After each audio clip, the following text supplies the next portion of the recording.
Math 2414, Taylor and Maclaurin series, video 12, Eulers Formula. And yes, that is pronounced Euler, not Euler. But if you say Euler, then you're saying it wrong. But anyway, this really isn't something to do necessarily, but it creates a really handy tool for future math classes, particularly complex analysis. But the idea behind it is really easy to grasp if you have a few basic pieces of knowledge, 3 of the 4 of which we literally just discussed. I'm going to build up to it. And by the way, if you're in my class right now in spring of 2020, spring of 2021, I would consider this an optional video in the sense that you're not going to be assessed over it, but it's really cool. And I could always throw a bonus question. All right, so what is this? Well, it has to do with 3 series that we know. We know e to the x, and I'm not going to write it in sigma notation. I'm just going to write it out. 1 plus x squared over 2 factorial plus x cubed over 3 factorial. And I'm going to leave the factorials intact because there's really no advantage to us expanding them and figuring out what they equal. I'm going to take this all the way out to 7 terms. Well, it's actually 8 terms, but it's out to the 7th degree. You'll see why in a minute. So there's the series for e to the x, which you need to know. The series for sine of x are the odd power terms in e to the x as an alternating series. So x minus x cubed over 3 factorial, and I'm only spreading them out to line them up with the like terms above them in the series for e to the x. And then cosine is the even powered terms of the series for e to the x as an alternating series. So 1 minus x squared over 2 factorial plus x to the 4th over 4 factorial minus x to the 6th over 6 factorial plus etc.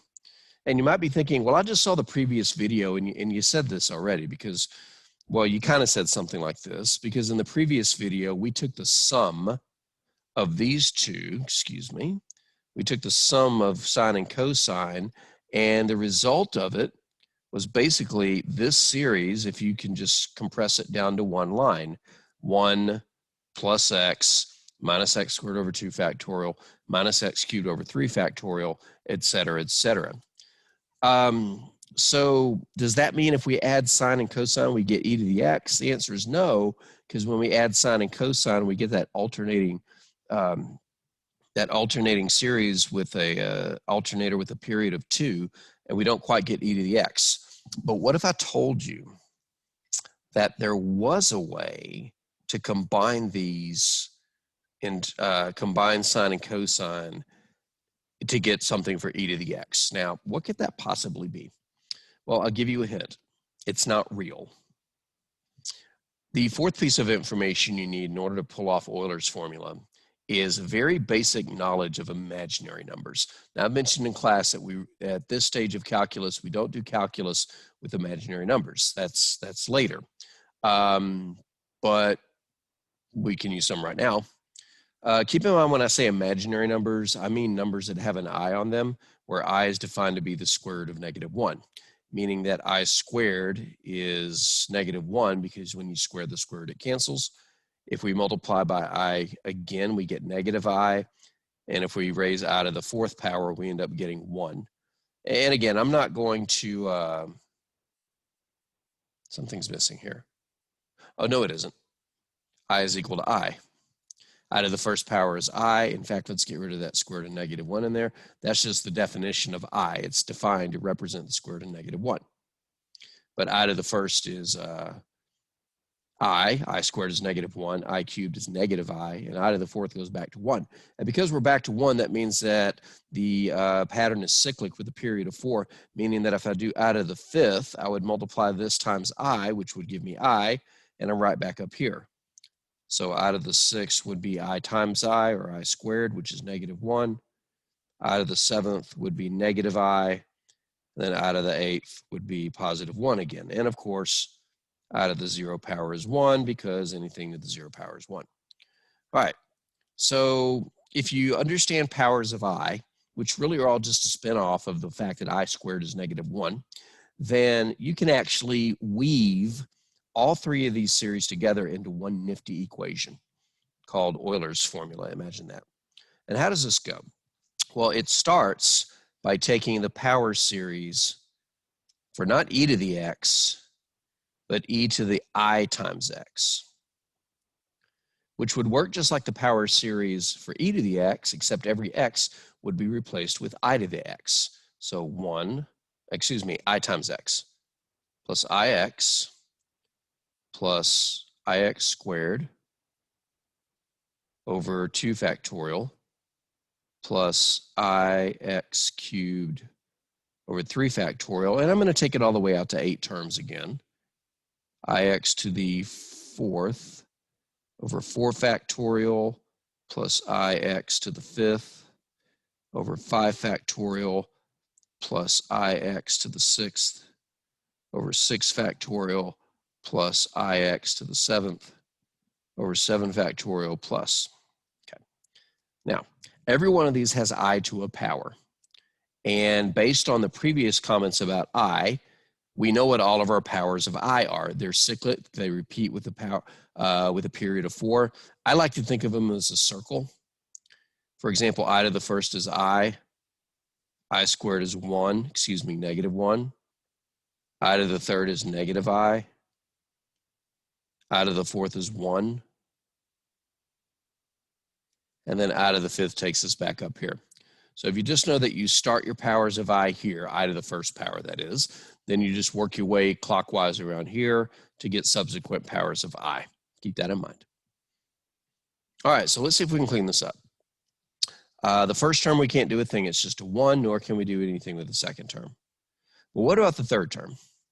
If we give the square to both the I and the x, we'll have an I squared, which is -1. Turns the positive negative, the x is squared, then we have 2 factorial. On the next one, we have an x cubed and an I cubed. What is I to the 3rd power? Starting here, 1, 2, 3, it's -I. So this picks up a negative, it picks up an I, the x is cubed, and it's over 3 factorial. By the time we get to I to the 4th power is just 1. So we have 1 times x to the 4th, which is just x to the 4th over 4 factorial. And because the i's are cyclic with a period of 4, the behavior of the i's is predictable now. The x's aren't changing. They have the same powers. Factorials aren't changing. What we have is a, well, double alternator, an alternator of period 2 with some i's occurring every once in a while. For example, if we did I to the 5th, that would give us I, and then x to the 5th over 5 factorial. And if you'll notice, the odd powered x's are all keeping their i's. That's because I to an even power is either 1 or -1, such as I to the 6th power, which is -1, then x to the 6 over 6 factorial. I to the 7th is -I, x to the 7th over 7 factorial. So by finding the series for e to the ix, we have what we call an alternating with period 2, an alternating series of period 2, where the signs change after every 2 terms, not after every 1 term. But look a little bit more closely. Look at all the terms that don't have i's. 1 minus x squared over 2 plus x to the 4th over 4 minus x to the 6th over 6. Doesn't that look familiar?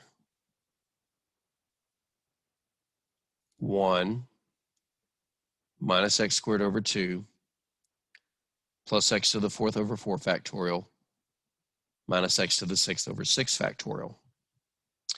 In our power series for e to the ix, every other term are all the terms for the power series for cosine of x. So everything in red becomes cosine of x.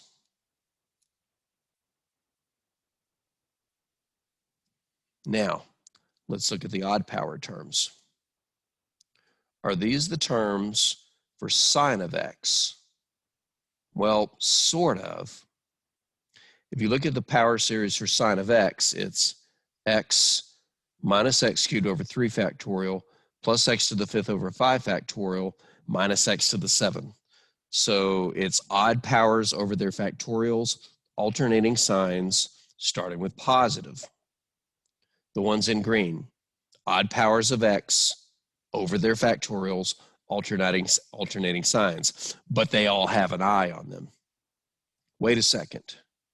They all have an I on them, which means they have an I as a common factor, which means we can factor an I out of all the green terms, and what's left is the power series for sine of x. And I present to you Euler's formula, which gives you a method for raising e to an imaginary power.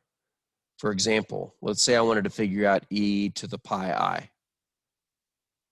Well, according to Euler's formula, for e to the pi I, the letter x is being replaced with a pi, so this would be cosine of pi plus I times sine of pi. But that's basic trigonometry. We should know the answers to these. E to the pi I is equal to cosine of pi is -1. Think about your trip around the unit circle. Plus I times, well, sine of pi is 0. I times 0 is 0 plus -1 is -1. So we get e to the pi I is equal to -1. But if we want to make this look really pretty, let's move the 1 to the other side. And we get e to the pi I is equal, plus 1 is equal to 0. This is what many mathematicians and scientists have dubbed the most beautiful equation ever, because it contains the additive identity, meaning the number that you add with that keeps things the same, 0. The multiplicative identity, meaning the number that you multiply things by to keep them the same, 1. It contains the natural base e. It contains pi, which by the definition is the ratio of any circle's circumference to its diameter. And it contains the imaginary unit I. So pretty sweet equation. But wait, it gets a little bit better.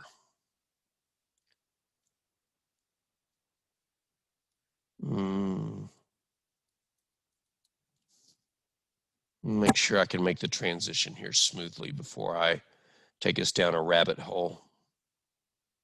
I know what I'm looking for. Where did it go? I'll pause this just for a second.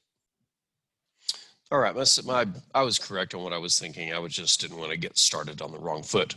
But not the most beautiful equation ever, but rather the one in the box down there. This is Euler's formula, by the way.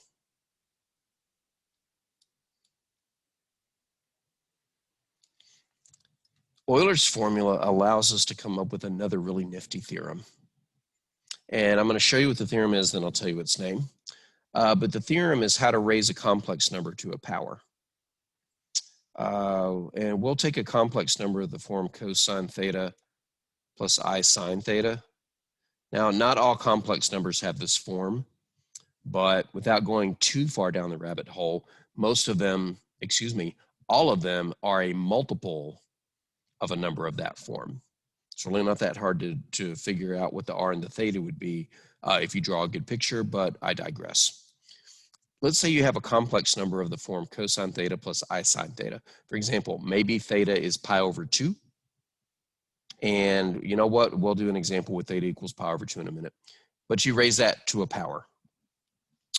Then, according to Euler's formula, we can rewrite the complex number on the inside as e to the theta I power to the nth power, but exponent rule says we can multiply those together.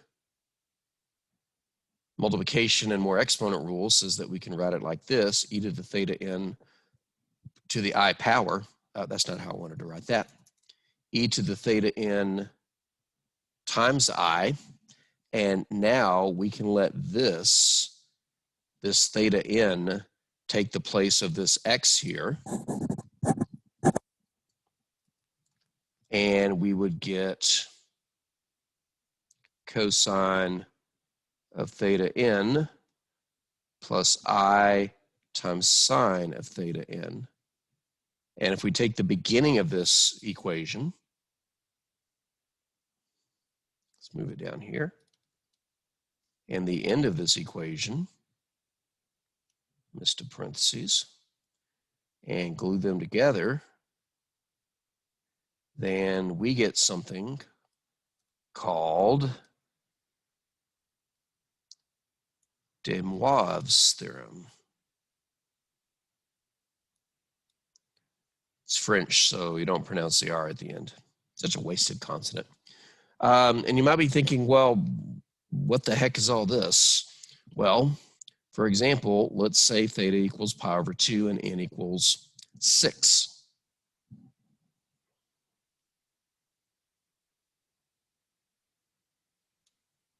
Not pi over 2, let's do pi over 4. Pi over 2 is too easy. You'll see why in a minute. First, let's figure out what cosine of pi over 4 plus I sine of pi over 4 looks like. Well, you're in Cal 2, and you shouldn't have to think too much about these trig functions here.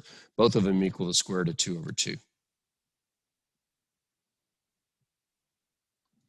So let's say that we have the square root of 2 over 2 plus the square root of 2 over 2i, and we want to evaluate the square root of 2 over 2 plus the square root of 2 over 2i to the 6th power.